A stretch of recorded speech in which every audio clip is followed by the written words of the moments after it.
Welcome back to Gothic Homemaking. I'm Aurelio Voltaire, and this lovely lady beside me is my fiance, Miss Mayumi Toyoda. Hello. In part one of this video, we were explaining to you, in case you didn't see it, that the reason there haven't been a lot of Gothic Homemaking episodes is because I've spent the last year and a half making this book. This is Gothic Life, the Essential Guide to Macabre Style. This book is jam-packed with 3 to 4 years of Gothic homemaking content. There is so much of my blood, sweat, and tears in this book, and it is remarkably unsoggy, considering that fact. It's bone dry. It is bone dry. Yeah. Most of the time. Most of the time it shows up bone dry. In any case, there's just so many projects in here. There are creepy cocktail recipes, there's frightful food recipes, and there's, of course, a lot of dark DIY projects. So if you haven't already gotten a copy, there is a link in the video description below. I urge you to go get a copy of your own. But more importantly, now that the book is out, we can continue making Gothic homemaking episodes. Yay! Now, previously on Gothic Homemaking, in part one of this episode, we took you on our very first Halloween home decor spree of the year. And we went to the stores that tend to put out their stuff first, places like At Home and Home Goods. And today we're going to continue that search. But before we do, for those of you who might be new to the show, for those of you who may not know us and our philosophy, my mission statement really is to go to these big stores specifically because they're chains and have lots of locations, which means that the things I can find are also the things you might find. And the reason we go around Halloween is because they put out stuff that they call Halloween decorations. And a lot of it's kitschy and corny, but if you do a lot of digging, Mayumi's particularly good at this part, you will find elegantly macabre items that might just look great in a Gothic lair all year long. So we use the excuse that it's Halloween to find stuff to decorate our lair with all year long. And so without further ado, we're going to embark on part 2. We're going to continue our Halloween home decor hunt. Is everybody ready for round 2? Heck yeah, I am! Are you still wearing that Phantom of the Opera costume? Are you just going to wear that all season, or just until a chandelier falls on your head? Oh, let him wear whatever he wants. It's Halloween after all. You're right, it is Halloween after all. And also, I am a champion of people being their authentic, true selves. So if you want to be Phantom of the Opera, phantom on, my friend, phantom on. Just do be careful of those chandeliers. And now, without further ado, best Halloween home decor of 2024 that we have found so far. Part 2, take a look. Take a look. We arrived at one of our local TJ Maxx stores to a very warm greeting from some life-size plush skeletons. They're like the ones John Darien made for Target a few Halloweens ago, but more floofy. Mayumi took a liking to one, and a dance ensued. Hey, that's my future bride you're dancing with, Jack.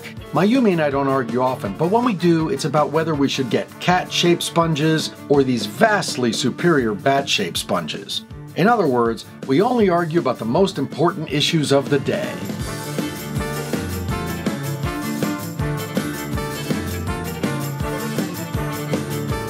I spotted this skeletal kitchen mat, but it was too plasticky for my Gothic kitchen.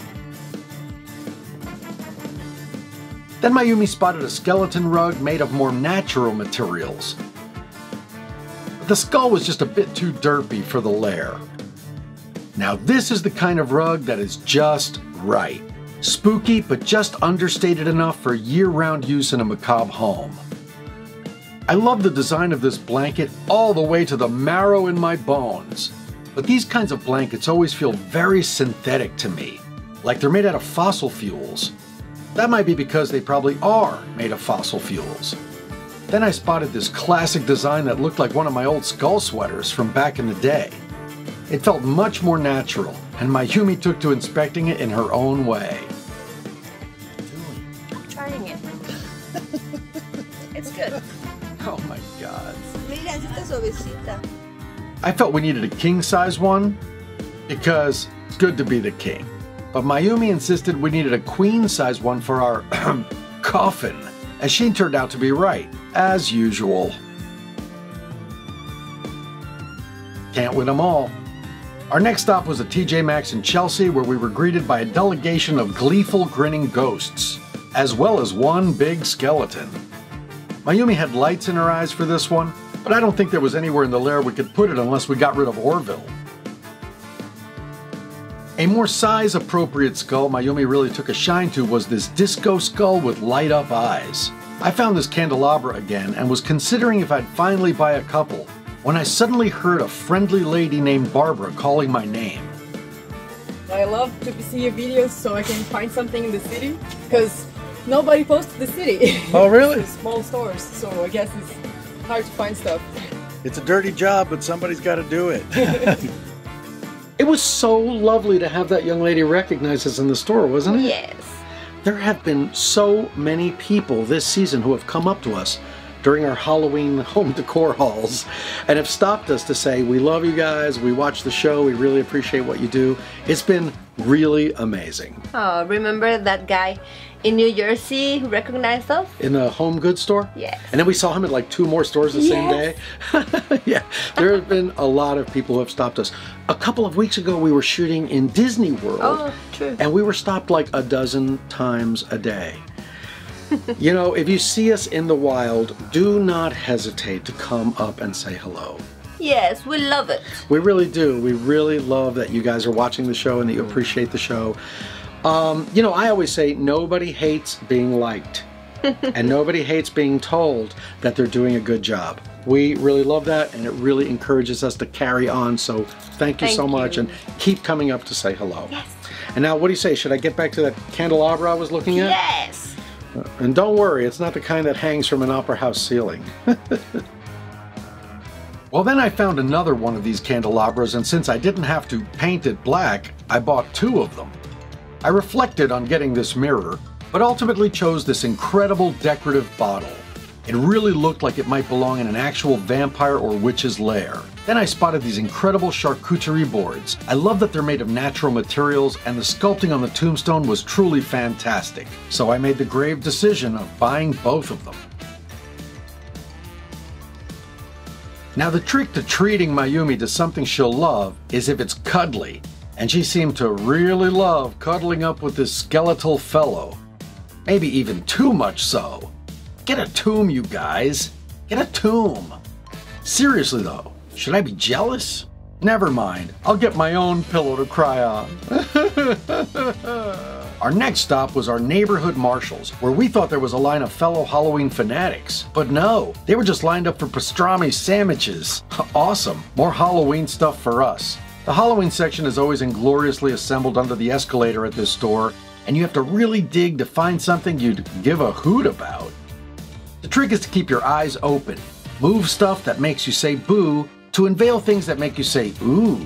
And you'll find crows with sparkly feathers, like this glamorous fellow, as well as other hidden treasures.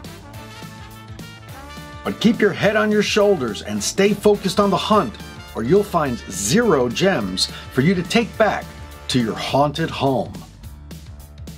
Now some items are dogs, but others are awesome. Like this decorative bottle that's going to look great with the other one that I found. And these amazing Venetian-style skeletal candle holders. Don't worry, I'm not going to paint them black. You must dig through the thorns to find the roses that will delight your fellow Halloween home decor enthusiasts. You never know what you'll find here. And after a bit of digging, I found this coffin-shaped marble serving tray again. And now that we're just a couple of blocks from the Lair, I finally bought it. After another successful search, I had to give Marshalls a hand. That doesn't offend me because I don't know what it means. Silence, you pugnacious and pestilent poltergeist! You'll bring down the chandelier! Oh, where's your Halloween spirit? I thought that was very much in the Halloween spirit. Trick or treat! Let's get back to shopping. Yes. In August, I was on tour in Florida. I had shows in Tampa and Orlando. Now after the Tampa show, our good friend Mr. John Chadwick gave us a ride from Tampa to Orlando, as he often does. And John knows that we're going to want to make a stop to do what?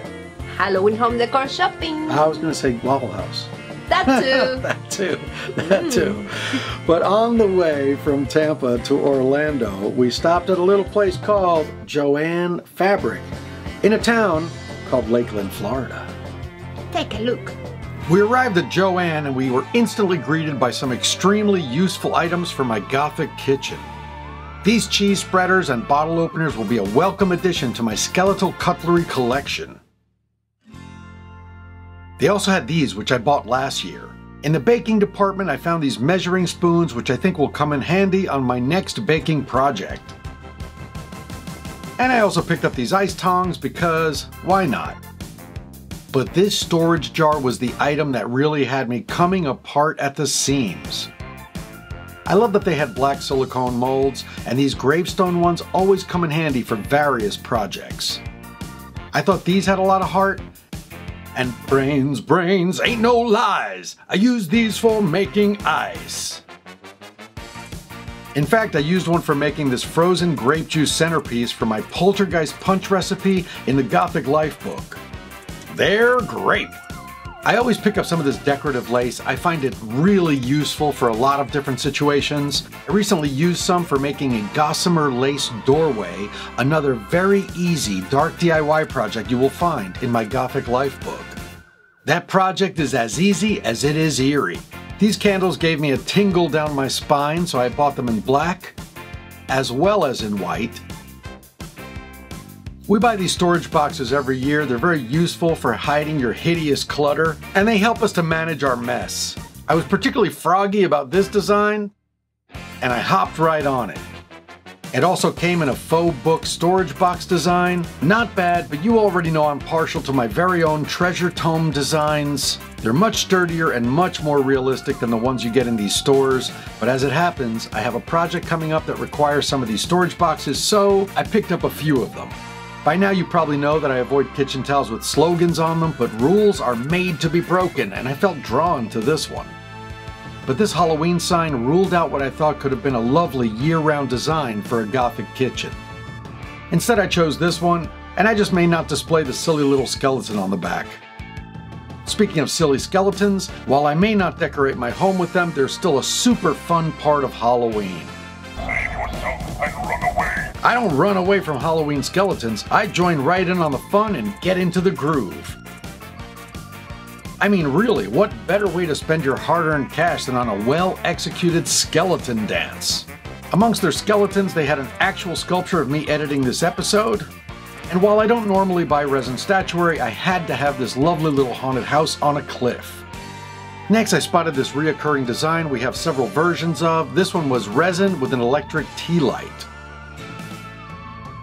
And I think I can see Mayumi owning this macabre mirror. In my book, she's the loveliest of them all. And next I stumbled upon this curious item. The bat is made of resin and has a light inside.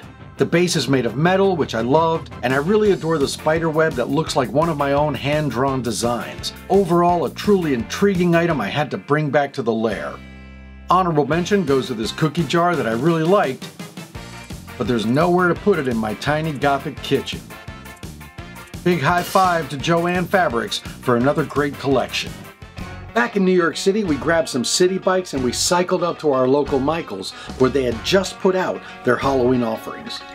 Take a look. We descended the escalator at Michaels with high hopes for this year's collection. Upon entering, Halloween was in full swing. On this island was this fabulous votive candle holder that had the metal to hold a real flame. I appreciated this dainty and elegant candle holder concept, and I'm glad Michaels is branching out into designs like this one. I didn't feel the least bit cagey about these, and I felt they'd be very useful for multiple DIY projects. I've seen many candle holders with a spine motif, but this one truly went in a whole new direction. There were rib cage candles and skull candles, and I thought these were trinket dishes, but they were apparently candles as well. But I bet they could be trinket dishes once the candles burn out. I always buy these little tombstones for myriad projects, and I recently used these in my Gothic birdhouse DIY project for the Gothic Life book. You'll be seeing an episode on that here on this channel later in the season. Michael's is primarily a craft store, so I look for things I can use for crafting, like these little skeletons, though I do prefer these more realistic ones for my dark DIY projects. I recently used these to make my Bats Wishes place card holders for the Gothic Life book. And yes, you'll be seeing an episode on how to make those right here on Gothic Homemaking. And that's why I always stock up on these. Someday when I retire, I'm going to build a huge cemetery model, and these will come in handy. I also really love these, but I never know what to put in them. What would you put in these? Let me know in the comments. Mayumi's transforming her home in Mexico into an enchanted forest, so she's always foraging for exotic artificial plants like these. Since the 80s, yes, the 80s, I've loved the Gothic aesthetic in white, so this section, which might make some turn ghastly pale, makes total sense to me. Simply use existing Gothic imagery but in white, and you are guaranteed to create an elegant and ghostly haunted home. Don't be afraid, give it a shot. There was also an extensive line of items featuring skeletons in love and other classic Gothic motifs, many of which were Instagram worthy. And on the way out, we selected a new welcome mat to let visitors know they're about to enter our web. And that brings us to the end of our very best Halloween home decor finds of 2024 so far. Yay! Now, as is tradition here on Gothic Homemaking, Mayumi, would you like to show our friends at home your one most favorite item that you found during this particular Halloween haul? Sure. Turn around. Turn around. I've got to turn around? Yes. Okay. Are you ready? I am. No. Can I look? Yes. Okay. Ah, your skull blanket. The one that you felt with your face to make sure you liked it. It's delicious. You're not supposed to eat it. And Why is there always more than one? because it is beautiful. Your boyfriend. And There's more? of course. The disco ball skull. Yay! I'm seeing a theme here. Oh yeah? Yeah, disco comfort. Won't you take me to Fluffy Town? Flip it down. Fuzzy Town. Beautiful. Well. What's your favorite? Oh, what's my favorite? Yeah. Well, I'll tell you. I would like to say this one. Ooh. I would like to say this. This is going to be honorable mention. I don't buy a lot of resin statuary these days, but in recent history I've found myself being very attracted to these cool little haunted houses. I think particularly because the sculptures have been getting better and better, and I love the fact that this one's on a little cliff. I just think it's such a cool design. But my favorite item of the year always has to be something that's functional as well as fabulous. So that is going to go to this item here, because it is an ingenious design, because it is made of natural materials, wood and metal, and because the sculpture is really good, and lastly and most importantly, because it's functional, my favorite is the tombstone themed charcuterie board. Yes. Where cheese and prosciutto go to die. Now, why would you say such a thing? I resemble that remark. Ladies and gentlemen, these stores that we go to, you know, these are not the kind of places you're going to find a Gothic throne or a Gothic chaise lounge or a beautiful Gothic headboard. You know, those kind of items we will find somewhere else. But what I love about these big chain stores is that we find stuff that's functional, that we use all year long. All year long in the Lair Voltaire we use things like, you know, charcuterie boards and cushions and blankets and things like that, and we can find spooky versions of them that suit our taste. Yes. And speaking of functional, the very best item, if you go by something I'm going to use every single day, the very best item that I found on this Halloween haul is something that I'm going to use probably every single day for the next few months, and that is, and I think that you will agree with me, the very best sponge ever designed. A sponge in the shape of a bat. What? Yes, isn't that amazing? That is really my favorite thing that I found so far. No, the cat ones are better. The cat one's cute. It's cute. I will give you that much. But bats are superior in every single way, if you think about it. You know, I mean, cats are all right, but No. bats are a much cooler animal. I mean, they're nocturnal. Cats are super intelligent. Cats are fine. They're the best companion. Well, you know, but the bat is not, you know, it flies. But Bats are cats cool. sleep Bats are with you. bats are better. Cats are, you know, and you love bats. cats. Have a black I love cat. bats. 2 black cats. Much more than It's I love felines. cats. They're adorable, No. nocturnal, You and know not all of Navi them of drink the your store, blood. and Bats are better. Bats are better. and Bats you are know better. Moon, Bats and number you know one. it, Bats, and you know, bats are number and- one.